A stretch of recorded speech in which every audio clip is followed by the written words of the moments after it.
Hi, I'm Bryce McClinney with JB Custom Rods, and today I'm going to start working through a set of videos to help you pick the perfect bass fishing rod for your application. Now, about 20 years ago, I was in a club, a college fishing club, and a guy named John Ballard came in and gave a speech that was designed to teach us, more about one thing that you really don't think about as much as we probably should while we're fishing, which is the rod that we're using. And the rod does a lot of the work. It puts the cast where it needs to be. It sets the hook in the fish. It helps to land the fish. A lot of us just go out and dig through at a show or Bass Pro Shops or wherever and feel for rods and say, okay, this is going to be my rod for this application. And then you get home, use it a few times and say, well, this doesn't work at all. I don't like it, and throw it to the side or use it for something else and go out and buy another one. But I think it's something that has been really beneficial for me to learn the things that he taught me way back when, and I've been with JB Custom Rods ever since. That's not necessarily what this video is designed to do, or any of these videos are designed to do. Is less about getting you to buy a certain brand of rod and more about just educating you about what makes a really good bass fishing rod. Getting down into the nitty gritty and the specifics that a lot of industry insiders don't necessarily want you to know, because there are a lot of kind of tricky things out there in the fishing industry, and especially when it comes to bass rods. So this first video I was going to do is really quick and talk about what makes a rod, what actually does the work, which is the rod blank. Something that I don't imagine a lot of people have necessarily had come through their heads lately while they've been fishing is a blank. But the blank is very much what the rod's made of. It's the backbone. Everything else is just accessories added on, some better quality than others, but not all rod blanks are created equal. The first thing I definitely want to talk about is 90% plus of the rods that are made and the blanks that are produced in the world are produced in a single factory complex in China. And they're of similar materials, similar in general use and general composition, regardless of the cost to the end consumer. These things cost $5 to $10 when they leave that factory and are purchased for the first time, and then some of them find their way to consumers as $400 and $500 rod blanks, and they're really not that much better than a lot of the rod blanks out there that are significantly cheaper. So I think that's a big thing to talk about, because just because you're paying more doesn't necessarily mean you're getting more.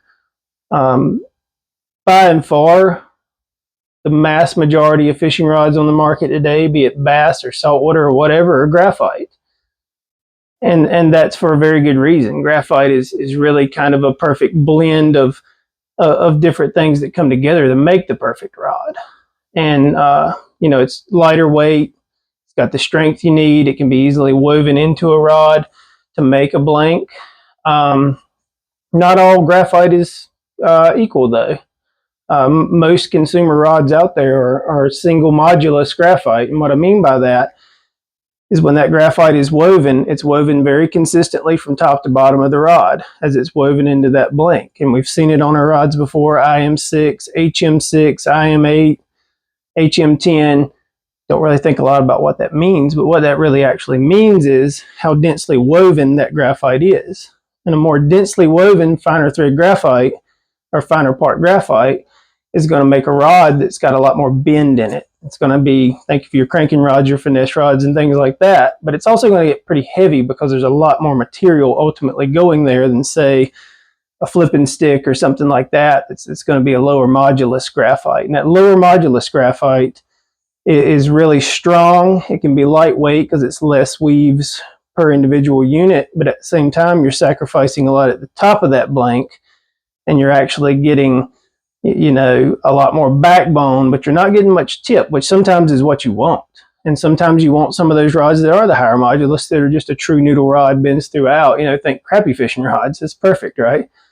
So most of the rods that are out there today are definitely single modulus, but the more premium blanks out there are multi-modulus blanks. And multi-modulus blanks means that it's not a consistently woven throughout, it transitions. And what that transition allows you to do is you get a much stronger backbone but you get a much softer tip action, and you can really tweak that action a lot to get really super technique specific for doing really, really particular things that we like to do when we're bass fishing. You know, we tend to have multiple different rods out on our deck for multiple different applications, and sometimes we find ourselves using a rod for a certain application and then realize this isn't really working out well at all. But what multi-modulus graphite allows you to do is it allows you to really fine tune that action of that rod. And most of these blanks are higher, more expensive blanks. They're generally made in Taiwan, some in Japan.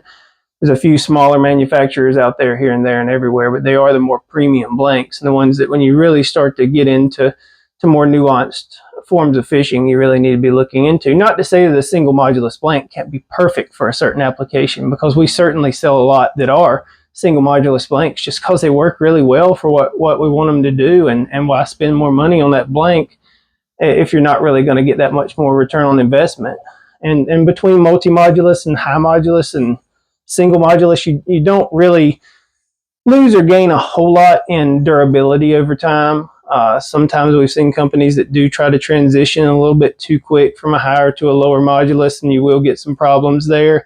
It's usually evident pretty quick when we start selling those rods or we start using those rods and we realize it's just not holding up. Not gonna work out for us. But so I'm gonna give a few examples here of some different ones that I have in my collection. So this is a Japanese made blank. Manufacturer right there is Bushido. So Bushido Ultra Premium make a lot of the more expensive blanks that you see on the market today. I mean, they're awesome. They're ultra lightweight. I mean, most of these blanks are running 3 ounces before they're rigged with guides and handles and everything else.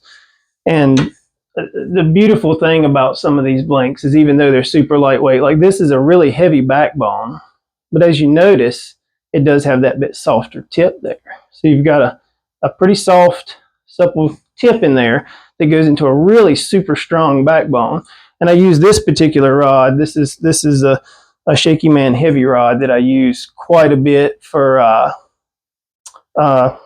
weightless soft plastics, just because you can cast it really easily, but also you can put it in a really thick cover and stuff like that, and still be able to retrieve it. You get it out of the thick stuff a whole lot easier, pull some big fish out of some really tight places. I've used this rod for a long time. I've had this one for 12, 13, 14 years, always throwing into heavy cover, always on heavy braid, still with me, still working today. So that's just an example of what a multi-modulus graphite can do and what it's really all about. Not to say that certain ones, like I say, can't be a single modulus graphite. Even some of the higher dollar rods are single modulus because they just work so well. This one is a medium heavy action we call the King Snake. This one's another one that was one of our originals that I've had around since 15 plus years, and it's still going strong. This one, you'll notice it just bends consistently throughout that rod blank. It's a single modulus graphite, but it works really well. The newer version of the King Snake, we're in a multi-modulus now. We found a little bit better blank that's a little heavier. This one now is still sold by us, but it's just been rebranded as the Queen Snake instead of the King Snake.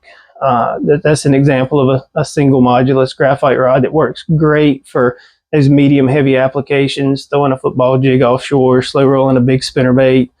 It's kind of a good do-it-all offshore rod. Really, it gets a lot of, you can cast pretty far with that rod. Another thing to think about,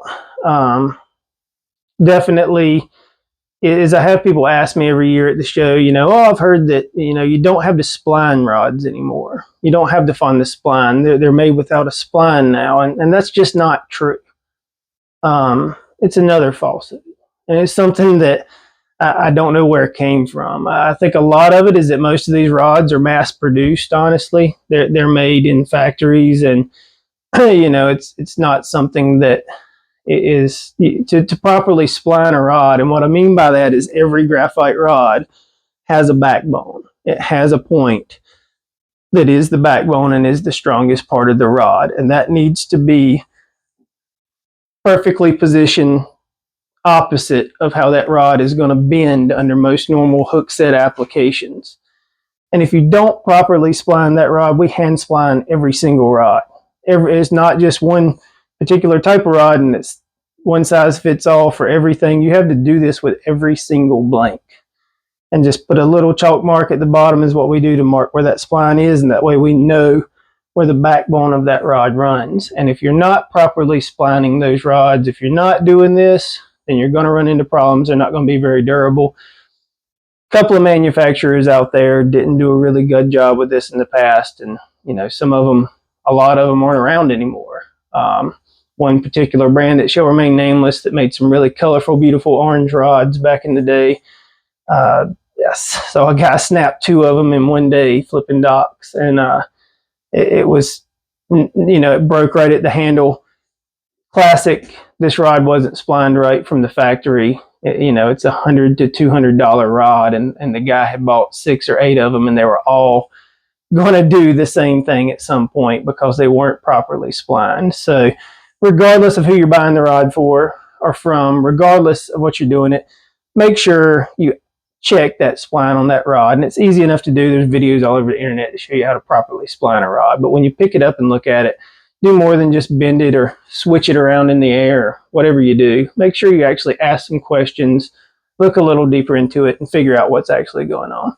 That'll conclude it for this time. Next time, I'm going to start getting into a little more technique-specific applications and what makes the right rod for the right situation. So make sure to keep an eye out for the next video.